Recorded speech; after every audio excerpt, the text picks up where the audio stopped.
Welcome to PLZsoccer.com's look at the big kick-off in the English Premier League. I'm Peter Martin. I'm joined by the Daily Mail's Hugh MacDonald and Alan Ruff. And I'm delighted to say our man in the know in the Premier League down south is Ian McGarry. Ian, you must be licking your lips at the start of the big kick-off. Very much so, Peter. I think last year was a little bit of a disappointment. Chelsea ran away with the league last year. It didn't look like it was going to be much of a competition from January onwards. I think this season, what we've seen so far in terms of spending has been immense. Record amounts of money spent on players. Manchester City lead the way at the moment with £235 million spent.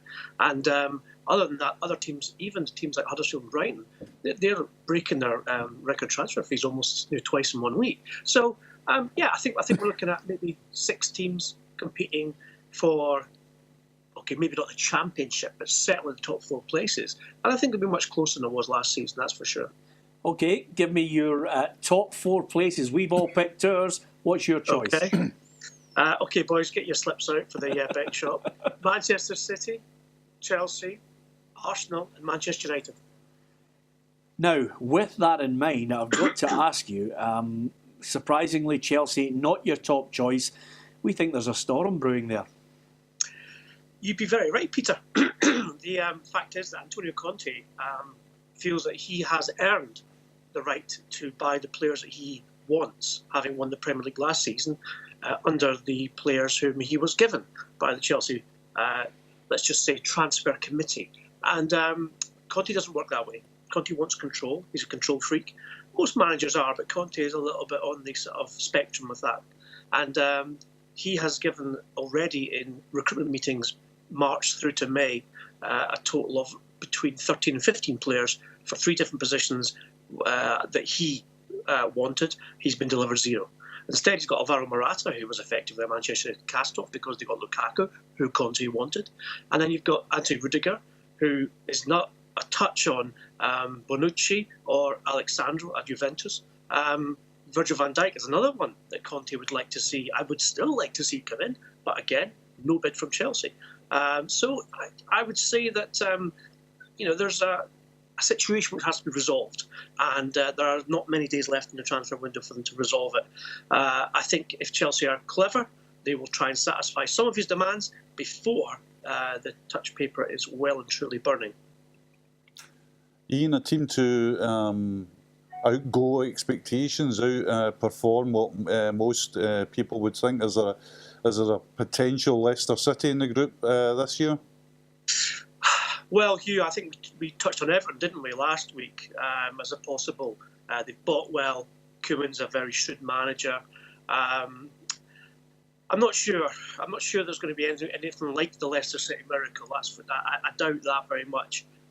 Teams in the bottom 10, 12 have spent their broadcasting money again this summer. There have been some big moves. West Ham United have been big spenders in terms of wages and transfer fees. Obviously, Joe Hart's come in, Marko Arnautovic, Javier Hernandez.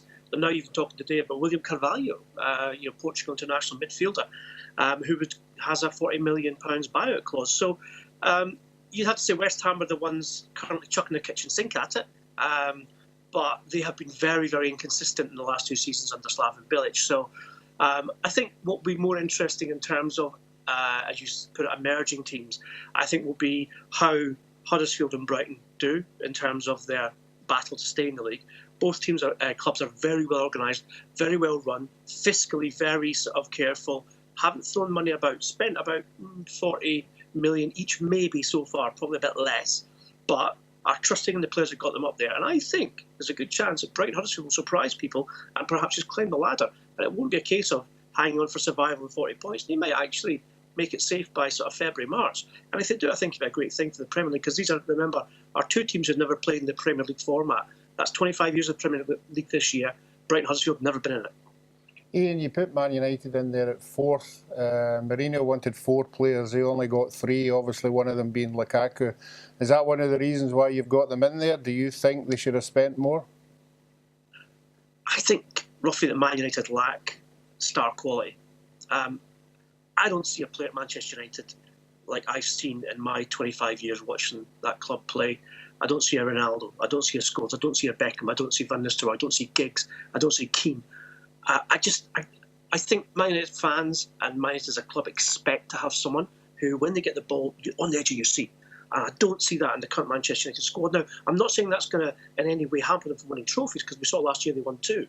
What I'm saying is that without that actual star quality that other clubs do have, for instance, Eden Hazard at Chelsea, you've got Silva, De Bruyne, and I guess Lukaku, sorry, not Lukaku, Aguero at Manchester City, and even Lacazette, Sanchez, Ozil, depending on who stays at Arsenal. I don't think United have it, and that's what makes players believe they're going to win the league or win the Champions League, is having that special player in your team who can actually break a game down when you're 0-0, 1-1. At the end of those sort of 90, 94 minutes, you've got someone in your team who can actually turn the game on its head. And that's why I think United will not do as well as people think. Thanks to Ian McGarry, thanks to Alan Ruff and Hugh McDonald. Join us every week for PLZsoccer.com's look at the English Premier League. You can join in with us and give us your thoughts as well. Interact with us. All you have to do is quite simply download the PLZ app on Google and, of course, in the Apple Store as well. Thanks for watching.